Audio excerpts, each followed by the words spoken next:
All right, everybody, welcome to today's personal development lesson. I am your host, as always, Joel Dunn. Today, hope you're excited because you're going to be learning about the three types of people on your team. So, wouldn't it be nice to know how to lead each person on your team? I mean, look at your team right now. I mean, really look at them. If you're honest, you'll notice a couple things. They're not all the same. Does anybody else have humans on their team? Some are pulling the wagon, some are just riding in it, and a few are dragging their feet behind it, making it hard for everybody else to move forward. And here's the mistake almost every leader, including me, makes. We lead everyone the exact same way and then wonder why some people aren't growing. And here's the thing, you can't. Because on every team, there are three types of people. There's the driven, which is you because you're on here learning. There's the drifting, the ones that show up every once in a while. And then there's the draining, people that take the energy out of everything. They are the vampires. Each one needs something completely different from you.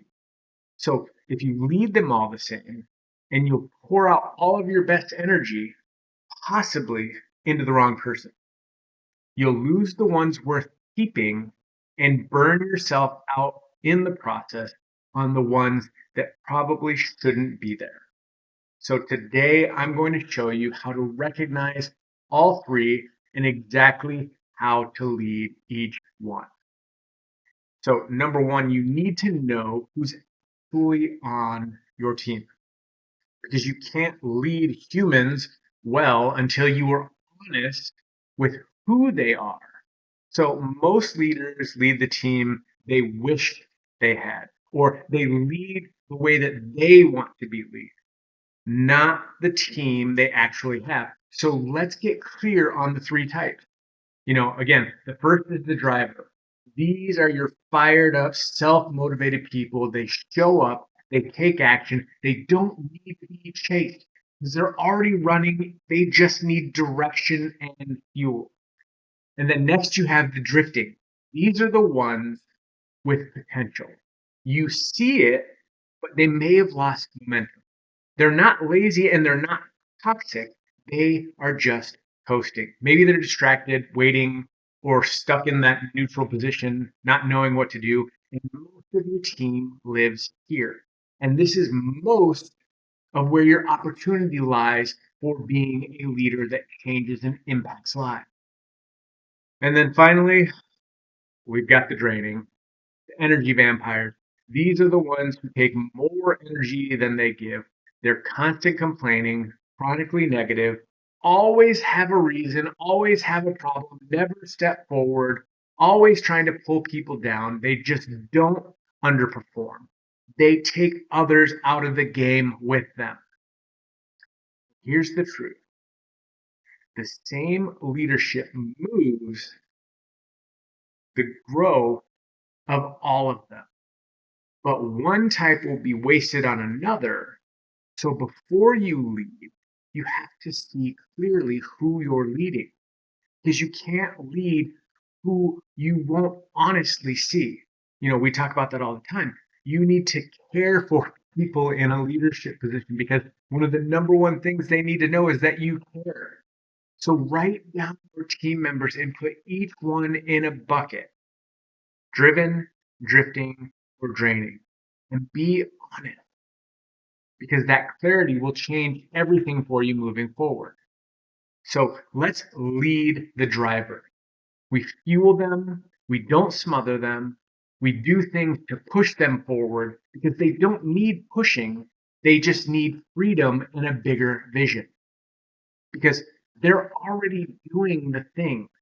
And here's the mistake us as leaders tend to make. This is the thing that we do. We take them for granted.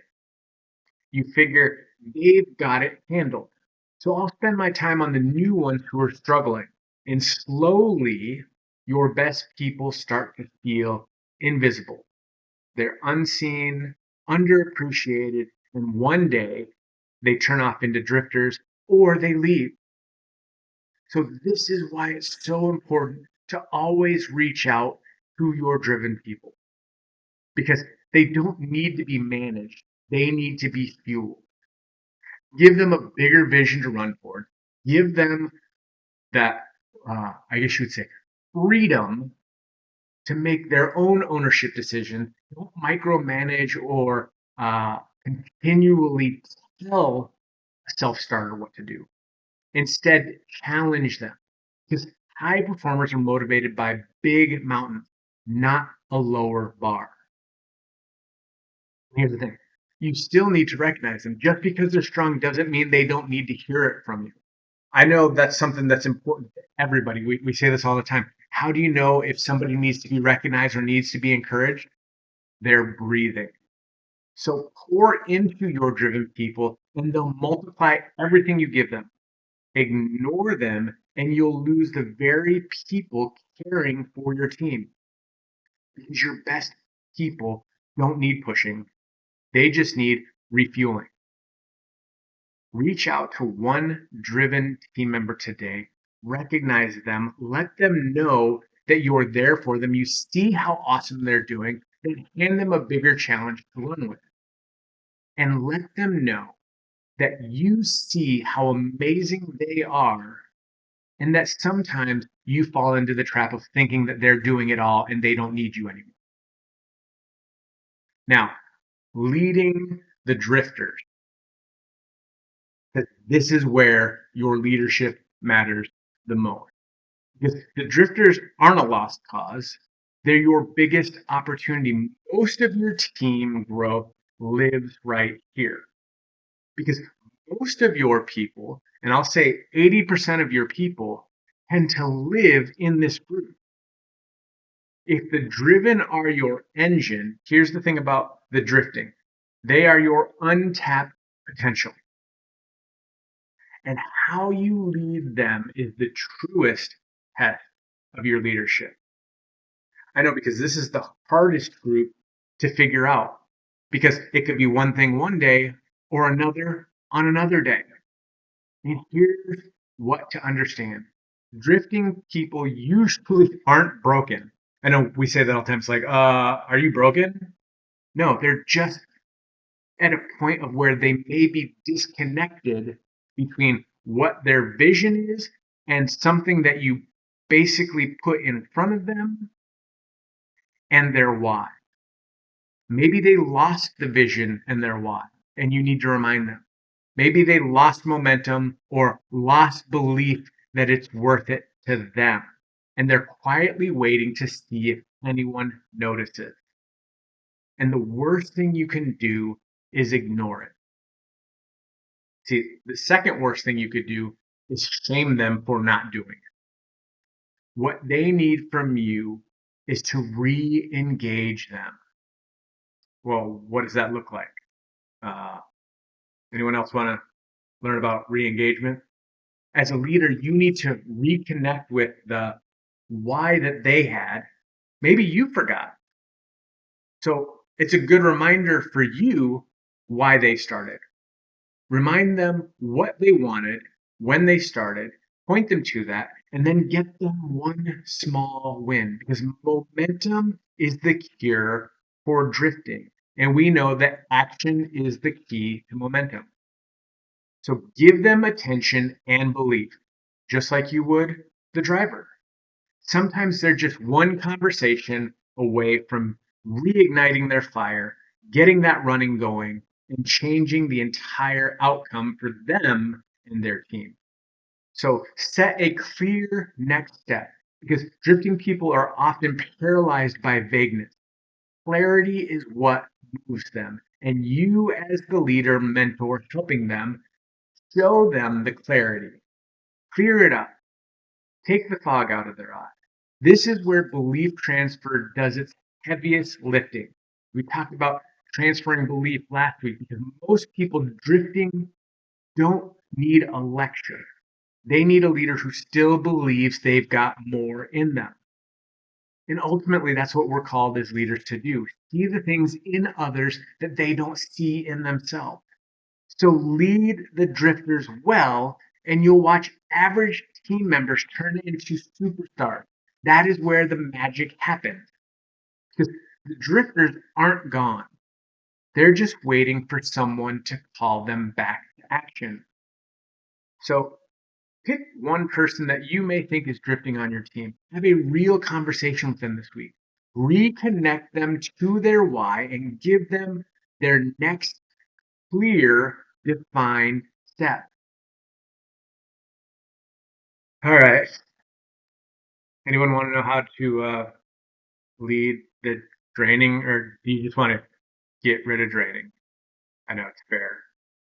But here's the thing: set boundaries without losing yourself, because you can care for the draining people without letting them ruin and run your life or poison your team. But that's the hard thing, because they're draining. And let me be clear, this isn't about being cold or writing people off.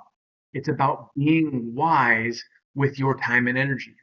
Because if you're not careful, the draining will consume the majority of your time, your energy, your emotional bandwidth, and leave you nothing left for the people actually trying to grow. When we talk about the 80-20 rule, spend 80% of your time on the 20% that are moving, your leaders. This is the complete opposite. They're the 20% that try to maintain 80% of your time. So here's the trap: draining people are often the loudest. They command the most attention. The well meaning leader, because you have great hearts of gold, end up spending that 80% of your energy on the 5% who complain the most and produce the least. So, how do you lead them?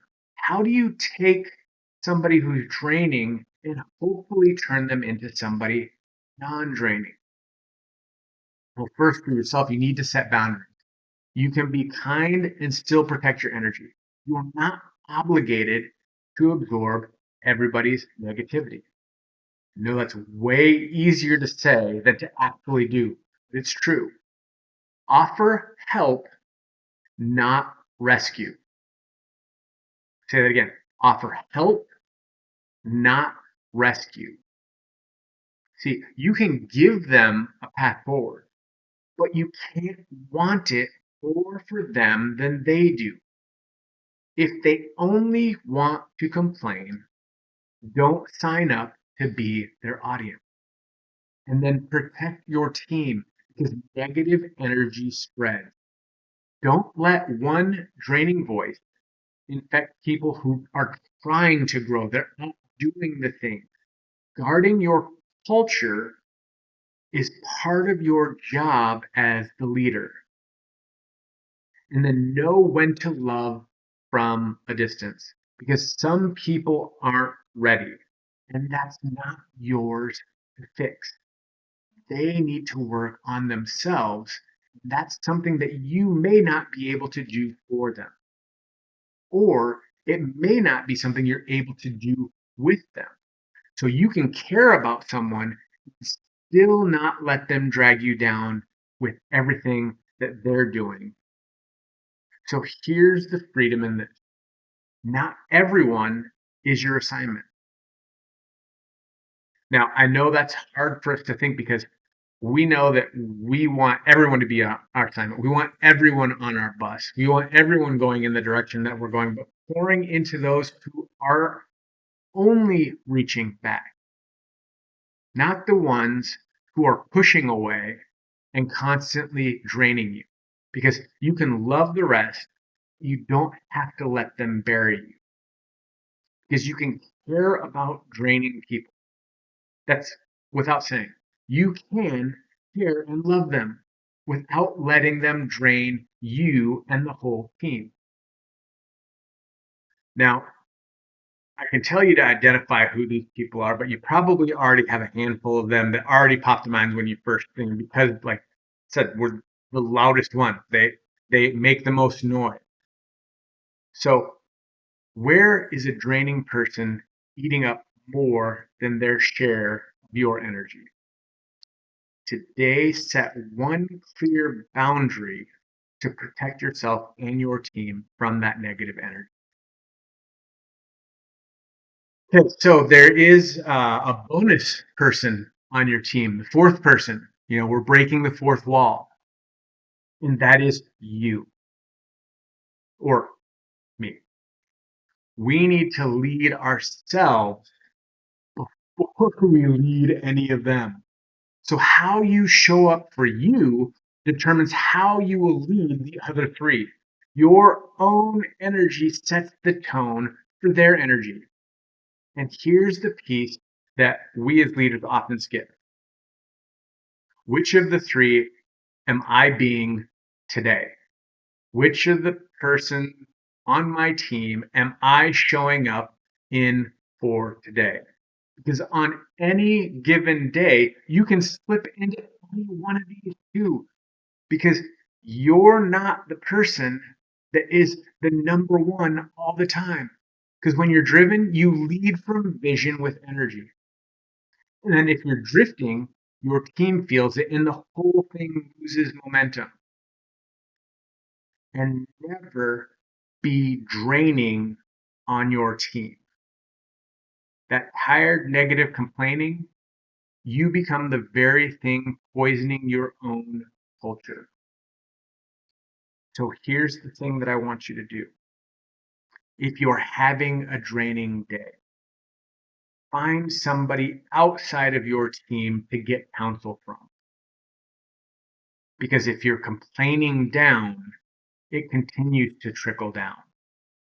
If you're complaining up, somebody has the ability to lift you out of that. And you get a day or two. Anything past that, and you need to move on. Because you can't lead people to a place you're not willing to go yourself. And you can't call your team out of drifting if you're drifting. And you can't ask them to bring the energy when you're the one draining the room. So before you lead any of these three, lead the person in the mirror. Check your own energy before every call. Refill your belief before you pour it out into others. Stay driven on purpose because your team catches whatever you carry. And the best thing you can do for all three types is show up as the driven, grounded, full best version of yourself. Because leadership is caught more than it's taught. And they're always catching you. Because you can't lead others out of a place you're currently stuck in. So do an honest self-check today. Which of the three have you been, maybe just the last week? Don't beat yourself up about it. If it's not the driven, if you're not in a driver spot, adjust it before you lead anyone else. So every team has three kinds of people. We just went over the driven, the drifting, the draining. And what are we going to do? We're going to fuel the driven. So don't take them for granted. We're going to re-engage the drifting because that's where the most growth lies. We're going to set boundaries with the draining. We're going to care for them, but we're going to protect the team. And then there's the bonus fourth person, and that's leading yourself first because you set the tone for all three of them based on which one of them you are. Because the moment you stop leading everyone the same, it changes everything.